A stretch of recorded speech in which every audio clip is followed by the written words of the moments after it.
Dhaka metropolitan police Banani থানা শনিবার রাজধানীতে একটি বড় ধরনের প্রতারণা চক্রের মূল হোতা হিসেবে পরিচিত মোহাম্মদ মামুন খান এবং তার সহযোগী পান্না পুনম হালদার ওরফে কেয়াকে গ্রেপ্তার করেছে।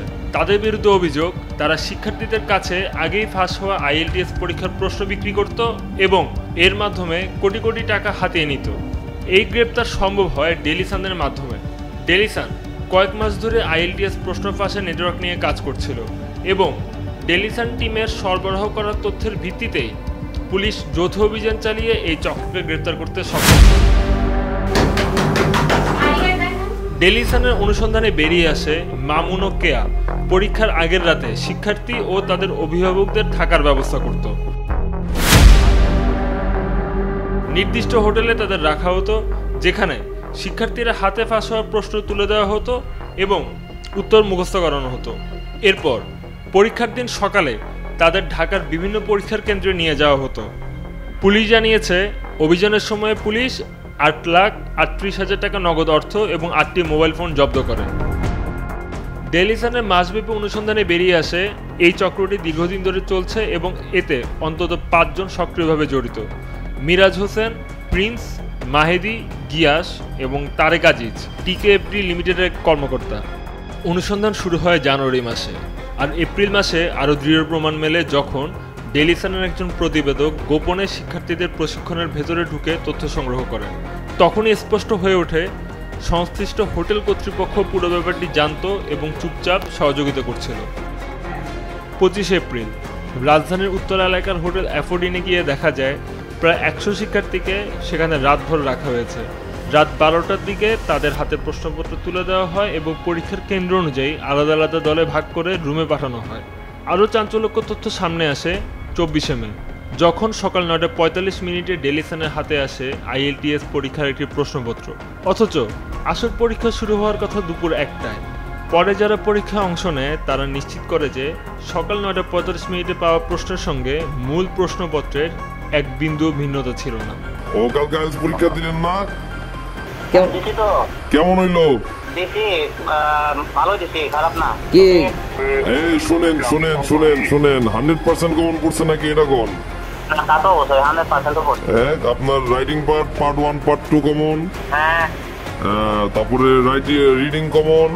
সবই কিন্তু কথা হলো লিসেনিং?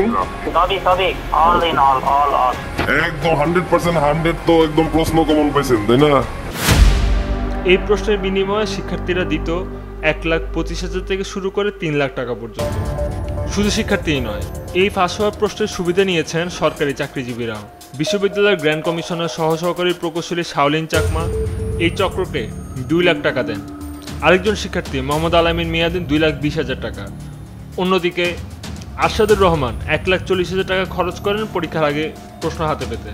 অনুসন্ধানে আরও বেরিয়ে আসে এই প্রশ্ন ফাঁসের চক্রটি বিভিন্ন কোচিং সেন্টার ও জনপ্রিয় অনলাইন প্ল্যাটফর্মের সঙ্গে সরাসরি কাজ করে।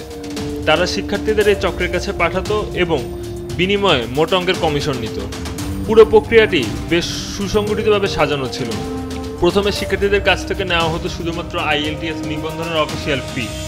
এরপর চক্রটি পরীক্ষার তারিখ নিয়ন্ত্রণ করত এবং শিক্ষার্থীদের নির্দিষ্ট দিনে টার্গেট করত। পরীক্ষার 2 দিন আগে জানানো হতো সময়সূচি। পরীক্ষার 1 দিন আগে শিক্ষার্থীদের সব ইলেকট্রনিক্স ডিভাইস যেমন মোবাইল, ইয়ারফোন, স্মার্ট ওয়াচ কেড়ে নেওয়া হতো। তারপর তাদের নির্দিষ্ট হোটেলে পাঠিয়ে দেওয়া হতো, যেখানে চক্রের লোকজন কড়া নজরদারি চালাতো। রাত গভীর হলে চক্রের মূল সদস্যরা এসে শিক্ষার্থীদের আবার ভাগ করত। হ্যান্ডহেল্ড মেটাল ডিটেক্টর যন্ত্র দিয়ে পরীক্ষা করে নিশ্চিত করা হতো যে কারো কাছে আসলে কোনো ডিভাইস নেই। এরপর একে একে প্রশ্নপত্র দেওয়া হতো। প্রথমে রাইটিং অংশ, যা মুখস্থ করার জন্য শিক্ষার্থীদের দেওয়া হতো 4 ঘন্টার মতো সময়। ভোরে দেওয়া হতো রিডিং অংশ, আর সকাল 8টার দিকে সর্বশেষ লিসেনিং অংশ। এরপর নাস্তা খাইয়ে শিক্ষার্থীদের নিয়ে যাওয়া হতো নির্দিষ্ট পরীক্ষা কেন্দ্রে। পরীক্ষা শেষ হলে আবার হোটেলে গিয়ে অভিভাবকদের সঙ্গে উত্তরপত্র মেলানো হতো এবং সঠিক প্রমাণিত হলে এজেন্টদের হাতে তুলে দেওয়া হতো টাকা। এই পুরো র্যাকেটের অন্যতম প্রধান এজেন্ট ছিলেন তারেক আজিজ। তিনি এক শিক্ষার্থীর কাছ থেকে 2,70,000 টাকা দাবি করতেন। আজিজ স্বীকার করেছেন 2019 সাল থেকে এই চক্র সফলভাবে চলছে। এমনকি তিনি এও অভিযোগ করেছেন তাদের পেছনে রয়েছে ক্যামব্রিজ ইংলিশ, IDP বাংলাদেশ এবং ব্রিটিশ কাউন্সিলের ভেতরের কিছু লোক। তিনি বলেছেন শুধু প্রশ্ন ফাঁসের জন্যই তিনি 2.5 কোটি টাকা খরচ করেছেন। বাংলাদেশে আইটিএস পরীক্ষা পরিচালনা করে ব্রিটিশ কাউন্সিল এবং আইডিপি এডুকেশন। আইডিপি বাংলাদেশে আইএলটিএস অপারেশনের প্রধান এলোরা সাহাব শর্মী প্রোটোকলের কারণে কোনো মন্তব্য করতে অস্বীকার করেন। আর ব্রিটিশ কাউন্সিলের ফুলার রোডে অবস্থিত অফিসে একাধিকবার যোগাযোগের চেষ্টা করলেও কোনো সাড়া মেলেনি। সাম্প্রতিক গ্রেপ্তারি অভিযান প্রমাণ করছে বাংলাদেশের আইএলটিএস পরীক্ষার প্রশ্ন ফাঁস এখন একটি বড় শিল্পে পরিণত হয়েছে। শুক্রবার সন্ধ্যায় মামুন ও তার সহযোগীরা শিক্ষার্থী ও অভিভাবকদের হোটেল ওয়েস্ট ভ্যালি এবং বনানীর অ্যামাজন লিলি লেক ভিউ রেসিডেন্সে রাখে। গভীর রাতে শিক্ষার্থীদের হাতে দেওয়া হয় ফাঁস হওয়া প্রশ্ন আর শেখানো হয় কিভাবে লিখতে হবে। শনিবার সকালে তাদের নিয়ে যাওয়া হয় পরীক্ষার কেন্দ্রে Compass Education, Salt Lab English, Opportunity JFP branch এবং বার্কে। পরীক্ষা শেষে অভিভাবকরা নিশ্চিত হন হুবহু প্রশ্ন মিলেছে এবং তারপর তারা এজেন্টদের কাছে টাকা বুঝিয়ে দেন। এই সময় মামুন নগদ টাকা সংগ্রহ করছিলেন।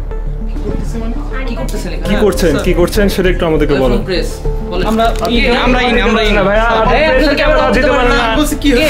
কিম ডেলিসনের প্রতিবেদকরা সেখানে পৌঁছলে তিনি তাদের আক্রমণ করেন এবং পরিচয়পত্র এবং ক্যামেরা ছিনিয়ে নেওয়ার চেষ্টা করেন। তবে হোটেল সিকিউরিটি ও স্থানীয়রা তাকে আটকে রাখে। পরে পুলিশ এবং যৌথ বাহিনী এসে তাদের গ্রেফতার করে।